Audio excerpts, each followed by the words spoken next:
your host, The Film Doctor. We are here reviewing some of the best films ever. Without further ado, let's jump right into our movie review.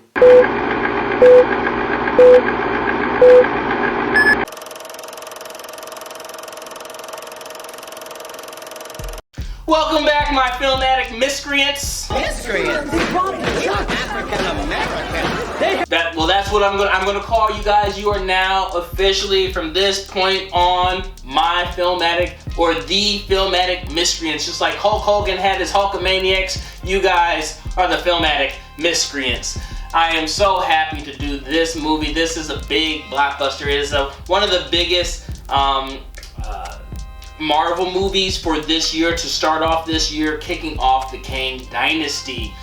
And I would say that there's a lot of different things that I want to talk about inside of this film. This film is a sequel to the first two Antman films, and quite honestly, it's no different than the other two. So if you enjoyed the first two, if you like the first two, it follows in tune with the same story and the same everything that you would have hoped for. It just goes in a different direction as it now kickstarts the Kang Dynasty. So let's jump into talking about the acting. The acting, nobody's performance was one of someone who went to Juilliard, where you can say this was a theatrical masterpiece. However, Jonathan Majors as Kang, I think he killed it. You know, when I look back at like Thanos, who was a CGI character, who we just had to go with the voice, and he had a menacing voice by Josh Brolin. Now we're dealing with live action, a live action character played by Jonathan Majors as Kang the Conqueror. And quite honestly, the voice to the actual performance, I think that he did a phenomenal job as a villain for this piece, a villain for this era, for a villain for this new era of Marvel, leading up to the next big villain after Thanos. So I think that was possibly not really by the words that he spoke, more so by like the powers that he had. They really made him like this strong Darth Vader menacing power that was almost unstoppable. And for what it was worth, I think that he did what he needed to do to bring in this character, Kang, that we don't really know much about. And granted, it's not like we learned much about him. We learned more about like him and Janet, why he's there in the quantum world, and what his goal is in some aspects. So that's kind of what we learned, and for what it was worth, for what we learned, I think it was enough to go on. I know that there's a lot of people that are going to say, not based on just the acting, and I'll jump right into the storyline, is that, oh, the storyline was all over the place, or it was confusing, or, you know, Marvel writers need to practice more on how to write a good script, or they need to practice on how to film a great film, or to do better cinematography. They need to practice. I'm like, really? Really? We talking about practice, man. What are we talking about? Practice?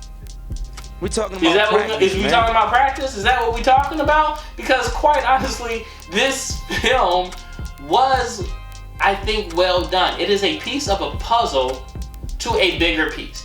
Take this for example. Endgame. Endgame, every movie from, let's say, Iron Man 1 up to Endgame were movies that were pieces of the puzzle to finish the puzzle of Endgame.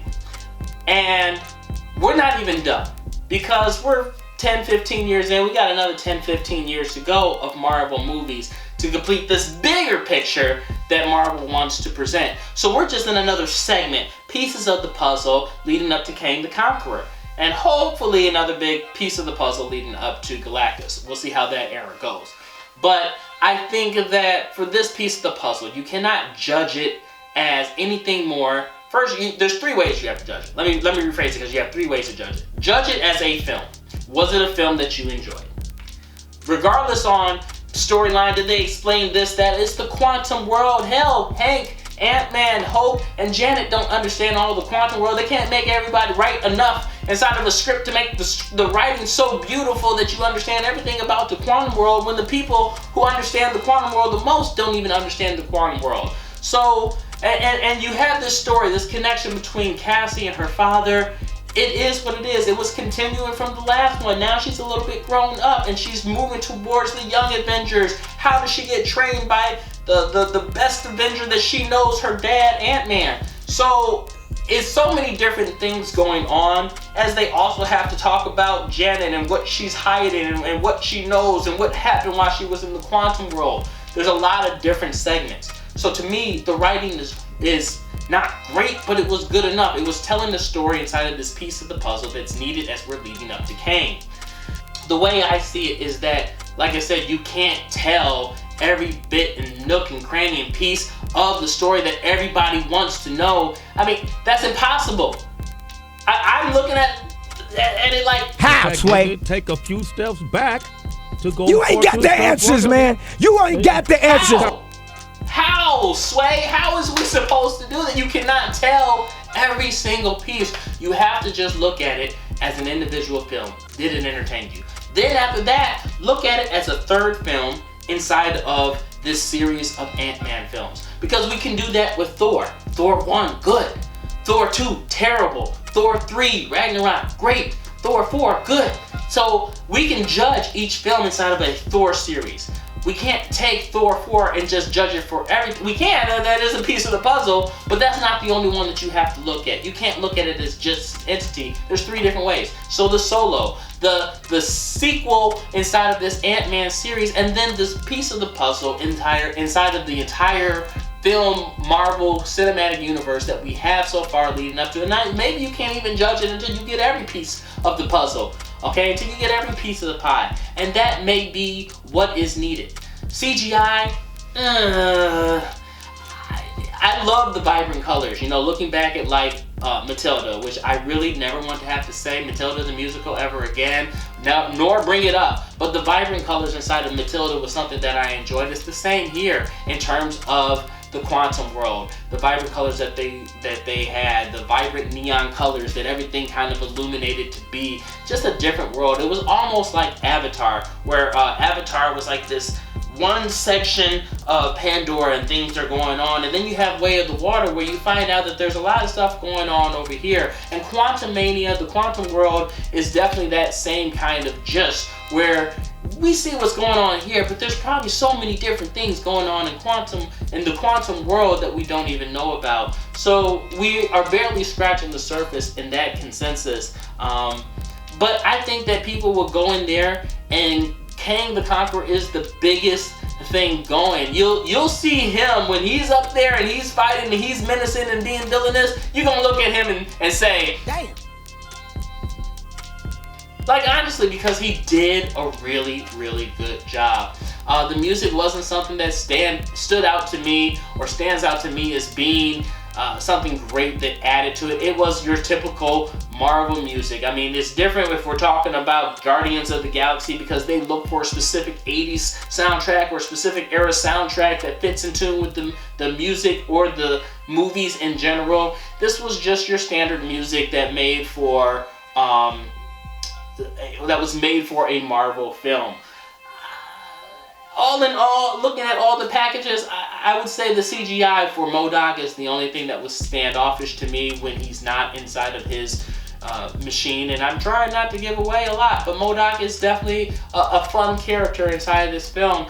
I remember him growing up inside of the cartoons, but I don't remember if he was always silly, if he was menacing. But I definitely think that he brought a sense of kind of both to the screen.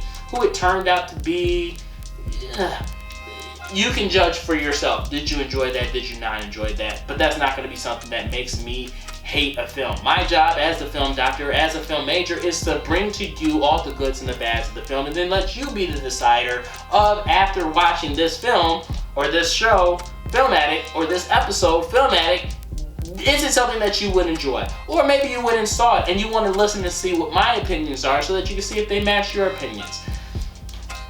I think that Marvel has a great reputation, but then there are some Marvel haters out there that are trying to give it a bad reputation. It cannot have all the pieces of the puzzle that everybody wants it to be. Each film is only a piece of the puzzle to the overall picture of what it needs to be, or what it intends to be, or whatever Kevin Feige is going to show us for it to be. So in that consensus, I think that this movie was amazing, astounding, marvelous, astonishing, phenomenal, breathtaking, smashing, superb, fabulous, fantastic, tremendous, wondrous, monumental, mind-blowing, terrific, radical, stupendous.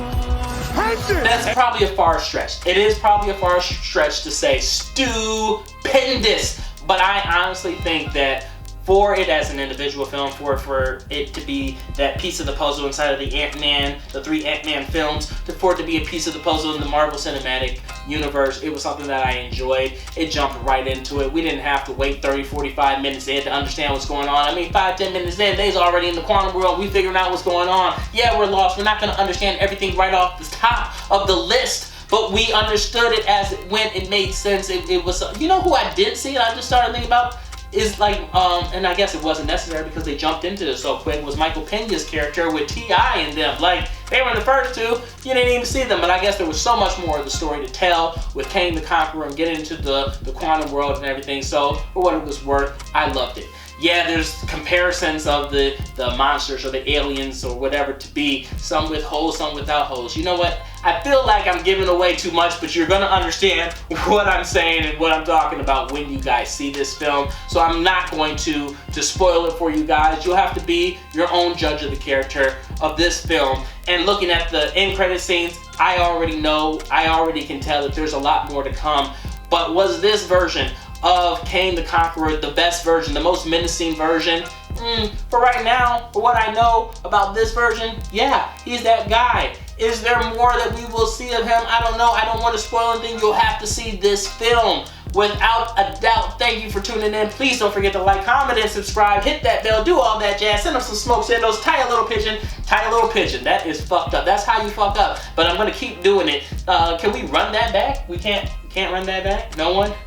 I'm in here by myself, so that doesn't even matter. Tie a little note to a pigeon's leg, send it on its way, put a little message in a bottle, throw it inside the water, and let it reach our shores. And as always, this has been another exciting episode of Film Addict. I don't understand. I do these episodes, and how can someone really hate that character, like hate this movie, like, and then try and judge and say all this crazy stuff? It was a great movie. How, Sway? Take a few steps back to go. You ain't got the answers, man. You ain't got the answers.